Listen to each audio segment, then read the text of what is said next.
اعوذ باللہ من الشیطان الرجیم بسم اللہ الرحمن الرحیم سبح اسم ربک الاعلی الذی خلق فسوی والذی قدر فہدی صدق اللہ العظیم۔ اب جو دو صورتوں کا جوڑا آ رہا ہے، سورۃ الاعلی اور سورۃ الغاشیہ، ان دونوں کے بارے میں یہ بات تو آپ میں سے بہت سے حضرات کے علم میں ہوگی کہ نبی اکرم صلی اللہ علیہ وسلم کا یہ معمول تھا کہ جمعہ اور عیدین کی نمازوں میں آپ ان صورتوں کی قرأت فرماتے تھے، پہلی رکعت میں سورۃ الاعلی، دوسری رکعت میں سورۃ الغاشیہ۔ اور اس کی وجہ بھی صاف سمجھ میں آ جاتی ہے، ان دونوں میں تذکیر کا حکم ہے حضور کو، فذکر انما انت مذکر فذکر ان نفعت الذکریٰ۔ تو چونکہ جمعہ اور عیدین میں خطبہ ہے، باقی نمازیں جو ہے وہ تو صرف قرآن پڑھا جاتا ہے، لیکن یہ کہ جن نمازوں کے ساتھ خطبہ ہے اس میں وہ تذکیر ہے، یاد دہانی ہے، اور اس کے حوالے سے پھر یہ صورتیں جو ہے حضور نے صلی اللہ علیہ وسلم ان نمازوں کے لیے گویا کہ منتخب کی۔ سبح اسم ربک الاعلی، پاکی بیان کرو اپنے اس رب کے نام کی جو بہت بلند و بالا ہے۔ نام کا لفظ یہاں کیوں کہا گیا؟ اس لیے کہ ہمارا جو بھی کوئی ذہنی رشتہ ہو سکتا ہے اللہ تعالیٰ کے ساتھ، جہاں تک اس کی ذات ہے، وراء الورا ثم وراء الورا ثم وراء الورا، اس کا کوئی تصور ہمارے لیے ممکن نہیں، ہمارے تخیل سے، تصور سے، وراء الورا ثم وراء الورا، ہمارا جو بھی اس کے ساتھ ذہنی قلبی رشتہ ہے اس کے ناموں کے حوالے سے ہے۔ وَلِلَّهِ الْأَسْمَاءُ الْحُسْنَىٰ فَادْعُوهُ بِهَا، لہذا تسبیح بھی ہوگی اللہ کی، تحمید بھی ہوگی تو اللہ کے ان اسماء کے حوالے سے۔ الذی خلق فسوی والذی قدر فہدی، یہ چار الفاظ جو ہے بہت قابل توجہ ہے۔ جیسے کہ اس سے پہلے ہم پڑھ چکے ہیں کہ تین الفاظ میں تخلیق کے عمل کو اللہ تعالیٰ نے واضح کیا تقسیم کرتے ہوئے، هو اللہ الخالق البارئ المصور۔ ایک شے کا پہلے ایک ذہن میں نقشہ بنتا ہے، پھر اس کا بالفعل اس کو پھر باہر جو ہے اس کا وجود آتا ہے، پھر اس کے فنشنگ ٹچز ہوتے ہیں، پھر تصویر ہے اس کی۔ الخالق الباری المصور، یہ سورہ حشر کے آخر میں جو اسماء کا گلدستہ ہے سب سے بڑا قرآن حکیم میں، اس میں آخر میں یہی تین ہے۔ یہاں چار الفاظ ہیں، خلق فسوا۔ اس کو ہم یوں سمجھ سکتے ہیں کہ ایک ہے کسی چیز کا جو اصل حیولہ ہے وہ تیار کر دیا جائے،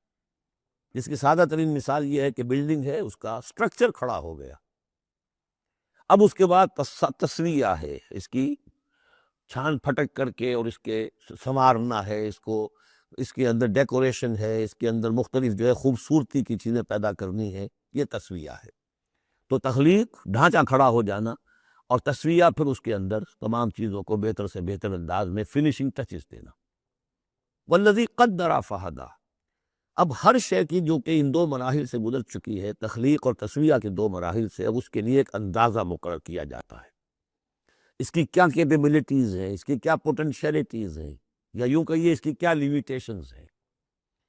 اب ایک انسان ہے، اشرف المخلوقات ہے، لیکن اس کی یہ لیمیٹیشن ہے کہ وہ اڑ نہیں سکتا۔ پرندہ ہے، چھوٹی سی چڑیا اڑتی پھرتی ہے۔ تو ہر ایک نوع کی لمٹس ہیں، ہر ایک نوع کے لیے اللہ تعالیٰ نے اس کی ایک تقدیر، اس کا ایک اندازہ جو ہے مقرر کر دیا ہے۔ پھر انواع کی تقدیر مقرر، انسانوں کی بھی تقدیر ہے، وہ جو میں بتا چکا ہوں، شاخلہ جو بنتا ہے، وہ جو بھی جینز آئے ہیں وہ تو اس کے گویا کہ گیون ہے اس کے لیے، کسی کو ذہانت والے ملے ہیں، کسی کے اندر جسمانی قوت والے زیادہ ہیں، کسی میں کوئی اور وصف ہے، تو یہ بھی اس کے لیے گیون ہے، اور اس سے اس کا شاخلہ تیار ہو جاتا ہے، اس کی شخصیت کا ایک سانچہ بنتا ہے۔ اب ظاہر بات ہے کہ اس کے اندر جو بھی اب وہ محنت کرے گا اس کے اندر اندر کرے گا، اس سانچے سے باہر نہیں نکل سکتا۔ جیسے انگریزی کی کہاوت کہہ لیجیے یا جو بھی اسے کہیں، کہ وہ کہتے ہیں کہ you can't outgrow your skin, یہ کھال جو ہے ہمارے جسم پر چڑھی ہوئی ہے، آپ کتنے ہی موٹے ہو جائیں، میں اور کتنا ہی پھیل جاؤں، لیکن کھال سے باہر تو نہیں نکلوں گا، کھال وہ پھیلتی چلی جائے گی، تو کھال کے اندر رہنا ہے۔ اسی طرح وہ جو سانچہ بن گیا ہے انسان کی شخصیت کا، نیکی کریں گے تو اسی کے اندر اندر کریں گے، بدی کریں گے تو اس کے اندر اندر کریں گے۔ اب اس کی کوانٹٹی جو ہے وہ اللہ تعالیٰ کے ہاں فیصلہ کن نہیں ہے، اللہ تعالیٰ یہ دیکھ لے گا کہ اس شخص کے اندر کتنی کیپیبلٹی تھی، اس کے حساب میں اس نے کیا کیا۔ ایک شخص 100 درجے تک جا سکتا تھا، وہ گیا ہے 50 درجے تک۔ ایک شخص جا ہی سکتا تھا 50 تک، اور وہ 50 تک چلا گیا، تو وہ 50 تک جو ہے وہ 100% کامیاب ہو گیا، اور یہ جو ہے ناکام شمار ہو جائے گا۔ تو یہی بات جو ہے میں نے وضاحت پہلے بھی کر دی تھی کہ لا یکلف اللہ نفسا الا وسعها، کسی بھی جان کو اللہ تعالیٰ مکلف نہیں ٹھہرائے گا، رسپانسبل نہیں ٹھہرائے گا مگر اس کی وسعت کے مطابق۔ یہ انڈیویجول سا جو ہے وسعت ہر شخص کی، اس کا شاکلہ، یہ گویا کہ اس کی ذاتی تقدیر ہے۔ فہدا، چوتھی چیز ہے کہ ہر شے کا ایک اندازہ مقرر کرنے کے بعد پھر ایک جبلی ہدایت اس کو دے دی جاتی ہے، چلو ادھر۔ پہلی جبلی ہدایت ہے جس کا ذکر آ جائے گا ابھی تھوڑی دیر کے بعد۔ جبلی ہدایت جو ہے وہ ہر بکری کے اندر ہدایت ہے کہ یہ چیز تمہارے کھانے کی، یہ کھانے کی نہیں ہے، بہترین گوشت اس کے سامنے ڈال دیجیے وہ تو نہیں کھائے گی، تو جبلی ہدایت ہے اس کی۔ اور گوشت کی اور جو ہے آپ شیر کے سامنے بہت اچھی سبزیاں ترکاریاں لا کر ڈال دیجیے، وہ دیکھے گا بھی، ٹھوکے گا بھی نہیں، ان کو اسے گوشت چاہیے۔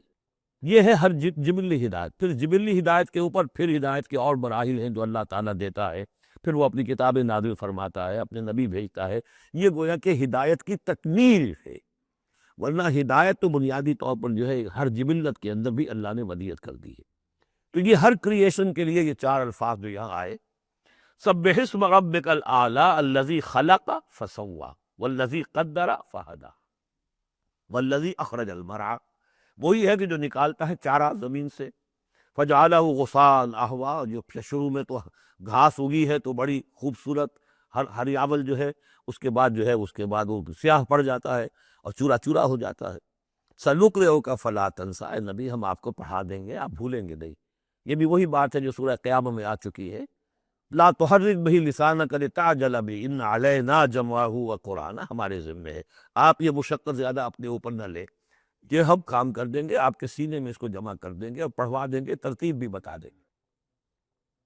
سنقرئک فلا تنسیٰ الا ما شاء اللہ، سوائے اس کے جو اللہ چاہے۔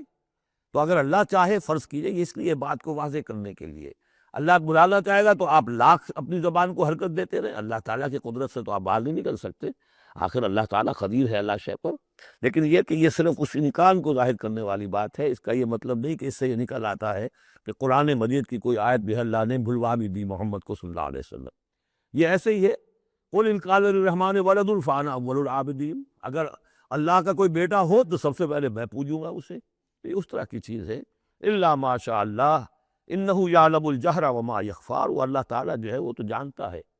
خواہ کوئی بلند آواز سے بات کہی جائے، خواہ اسے چھپایا جائے۔ وَنُيَسِّرُكَ لِلْيُسْرَىٰ، اب یہ لفظ ذرا یہاں نوٹ کر لیجئے، یہ آگے بڑھ کر ایک مضمون کھلے گا اس سے، اور سہج سہج تیسیر، یسر سے باب تفعیل، آسان کرنا، اور سہج سہج تھوڑا تھوڑا رفتہ رفتہ ہم آپ کو آسان بنا دیں گے۔ کس چیز کے لیے؟ یسرا، وہ بڑی جو آسانی ہے جنت وہاں پہنچائیں گے، اور جو بڑی کامیابی ہے دنیا میں دین کا غلبہ وہاں بھی پہنچا دیں گے، لیکن سہج سہج ہوگا۔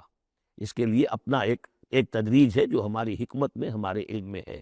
ویسے ہم چاہیں آنے واحد میں کر دیں، دین کا غلبہ ہو جائے، کوئی رہے نہ دشمن، آنے واحد میں تمام انسان جو ہے اور تمام جنات کو ابو بکر جیسا بنا دیں، ہم بنا سکتے، لیکن یہ کہ ہماری جو حکمت تخلیق ہے اس میں یہی ہوگا، تیسیر، آہستہ آہستہ، اور یہ فلسفہ آگے چل کر بہت کھلے گا۔ وَنُيَسِّرُكَ لِلْيُسْرَىٰ فَذَكِّرْ إِن نَّفَعَتِ الذِّكْرَىٰ، آپ تو یاد دہانی کراتے رہیے اگر فائدہ دے سمجھانا۔ اور اس میں در حقیقت یہ ہے کہ ذکر جو ہے اللہ تعالیٰ کا اور اللہ تعالیٰ کی تذکیر جو ہے، اگر تو کہہ دیا ہے یہاں پر اگر فائدہ پہنچائے، لیکن اس کا یہ مطلب نہیں کہ اگر فائدہ پہنچائے تبھی تذکیر کی جائے، اس لیے کہ آگے آ رہا ہے سَيَذَّكَّرُ مَن يَخْشَىٰ، یعنی آپ اگر تذکیر کریں گے تو جس کے دل میں کچھ خوف ہے اس کو تو فائدہ ہو جائے گا نا۔ آپ تذکیر فرما رہے ہیں، نئی وحی آ گئی ہے، اسے آپ نے پڑھ کر سنایا ہے، وہ جن کو پرواہ نہیں ہے ان کو تو فائدہ نہیں ہوگا، لیکن آپ کے اہل ایمان ساتھیوں کے علم میں اضافہ ہوگا، ان کے اندر اور جو ہے ایمان جو ہے بڑھے گا۔ سَيَذَّكَّرُ مَن يَخْشَىٰ وَيَتَجَنَّبُهَا الْأَشْقَىٰ، البتہ جو شقی ہے، بدبخت ہے، وہ اس سے اسے اپنا پہلو کترا جائے گا، وہ پہلو موڑ لے گا۔ الذی یصلی النار الکبریٰ، جس کا انجام پھر یہ ہونا ہے کہ وہ بڑی آگ میں جھونکا جائے گا، داخل ہوگا بڑی آگ میں۔ ثم لا یموت فیہا ولا یحییٰ، پھر نہ اس میں وہ مرے گا اور نہ زندہ رہے گا، نہ زندوں میں نہ مردوں میں۔ لا تبقی ولا تذر،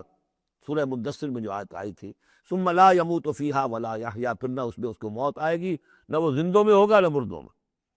قد افلح من تزکا، یقیناً کامیاب ہو گیا وہ، یہ مضمون بھی آگے اب پھیلے گا اور بڑھے گا، ترقی کرے گا۔ قد افلح من تزکا، بے شک کامیاب ہوا وہ کہ جس نے تزکیہ حاصل کر لیا، اپنے آپ کو پاک کر لیا۔ یعنی انسانی روح جو ہے وہ اس جسم میں جب قید کی گئی ہے، بنایا گیا بہت بلند، لقد خلقنا الانسان فی احسن تقویم، پھر ڈالا ہے اس میں، اس حیوانی جسد کے اندر، ثم رددناہ اسفل سافلین۔ اب یہ کہ یہاں سے وہ چڑھائی چڑھنی پڑے گی، یہاں سے اوپر اٹھنا ہوگا، آپ کو محنت کرنی ہوگی، ہر انسان کو تزکیہ کرنا ہوگا، فلاح حاصل کرنے کے لیے کچھ اپنے جذبات کو کنٹرول کرنا ہوگا، کچھ اپنی شہوات کو دبانا ہوگا،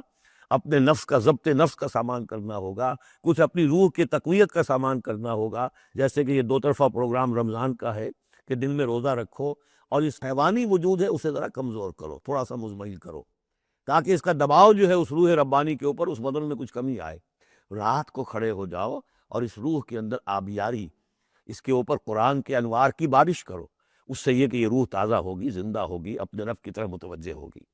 یہ ہے عمل تزکا۔ قد افلح من تزکا وذکر اسم ربہ فصلی، اور اس نے دیا نام، اپنے رب کے نام کا ذکر کیا اور پھر نماز پڑھی۔ تو اس میں یہ کہ یہی شکل ہو چکی ہے جمعے کے اندر۔ پہلے جو ہے تذکیر کے لیے خطبہ ہوتا ہے، خطبہ جو تذکیر کے لیے، چنانچہ جو حدیث ہے مسلم شریف میں، حضور کا معمول کیا تھا جمعے کے لیے، کان للنبی صلی اللہ علیہ وسلم خطبتان یجلس بینہما یقرأ آیات القرآن ویذکر الناس۔ حضور کے دو خطبے ہوتے تھے، اس کے درمیان آپ بیٹھتے بھی تھے تھوڑی دیر کے لیے، حالانکہ خطبے آپ کے ہوتے تھے بہت ہی مختصر، کوئی تھکان کی وجہ سے نہیں آپ بیٹھتے تھے۔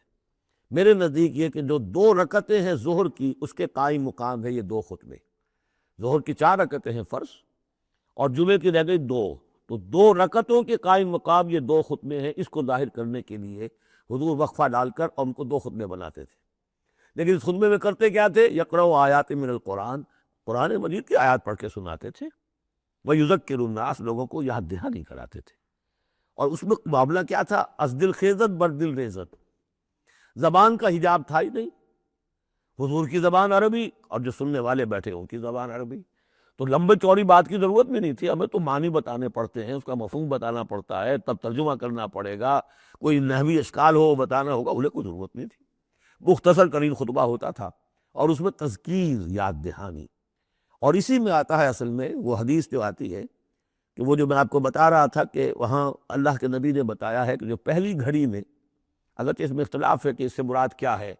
ایک رائے تو یہ ہے کہ اشراق کے وقت جو لوگ پہنچ گئے مسجد میں، گویا کہ وہ پہلی ساعت میں مسجد میں آ گئے جمعے کے روز، ان کو اتنا ثواب ملے گا جتنا کہ ایک اونٹ کی قربانی سے ہوتا ہے۔ جو دوسری ساعت میں آئیں گے انہیں اتنا ثواب ملے گا جتنا ایک گائے کی قربانی کا۔ تیسری ساعت میں آئیں گے ان کو اتنا ثواب ملے گا جتنا ایک بکری یا میڑھا جو ہے اللہ کی راہ میں قربان کیا۔ چوتھی ساعت میں آئیں گے ان کے لیے ایسا ہے کہ ایک جو مرغی ہے وہ اللہ کی راہ میں صدقہ کر دی، اور جو 5ویں میں آئیں گے وہ ایسے جیسے کہ ایک انڈا اللہ کی راہ میں خیرات کر دیا۔ اس کے بعد جو آتا ہے تو جو فرشتے بیٹھے ہوتے ہیں مسجدوں کے دروازوں پر اور ان کے رجسٹر ہوتے ہیں، ان میں حاضری کا اندراج کرتے ہیں وہ۔ اس کے بعد جب امام کا خطاب شروع ہو جاتا ہے، لیکن وہاں خطبہ ہوتا تھا، خطاب نہیں، ہمارے ہاں تو پھر 2 چیزیں ہو گئی، ایک اردو کی تقریر، پھر ایک خطبہ۔ جب امام کا خطبہ شروع ہو جاتا ہے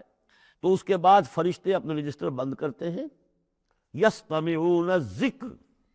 وہ بھی اس ذکر کو سننے میں مصروف ہو جاتے ہیں، یعنی اب جو آنے والے ہیں ان کا اندراج نہیں ہوتا۔ اب اس کو جو تعویل کی علماء نے، اور علماء میں سے شاہ ولی اللہ دہلوی کی بھی تعویل ہے یہ کہ ایک تو یہ کہ اس سے مراد یہ ہماری ساعتیں نہیں ہیں بلکہ کچھ خفی ساعتیں ہیں، یہ اگرچہ مجھے اختلاف ہے ان کی رائے سے۔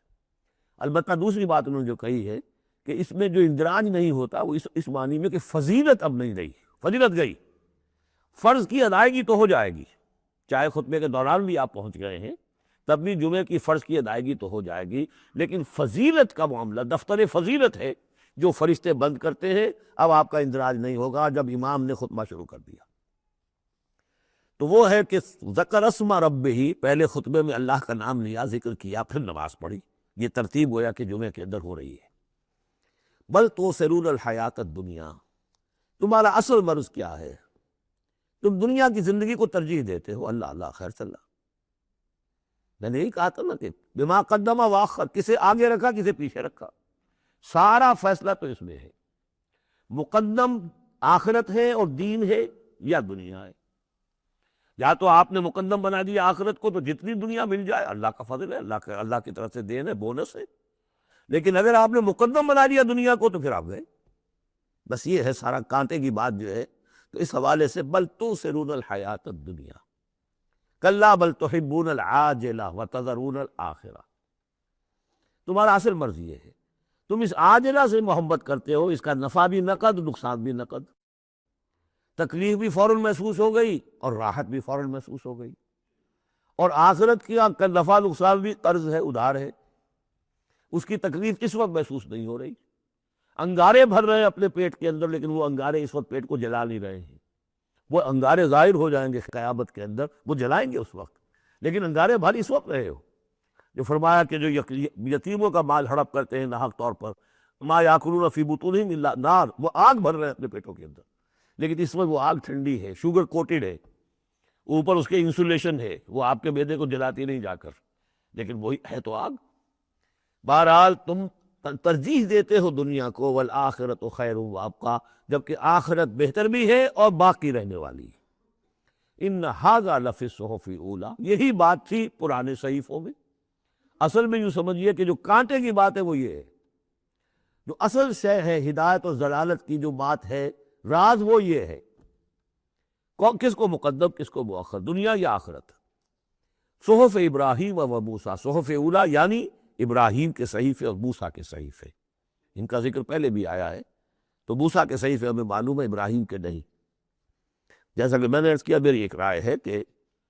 جو ہندوؤں کے ہے اپنشد، وہ میرے نزدیک صحف ابراہیمی کی بگڑی ہوئی بدلی ہوئی شکلیں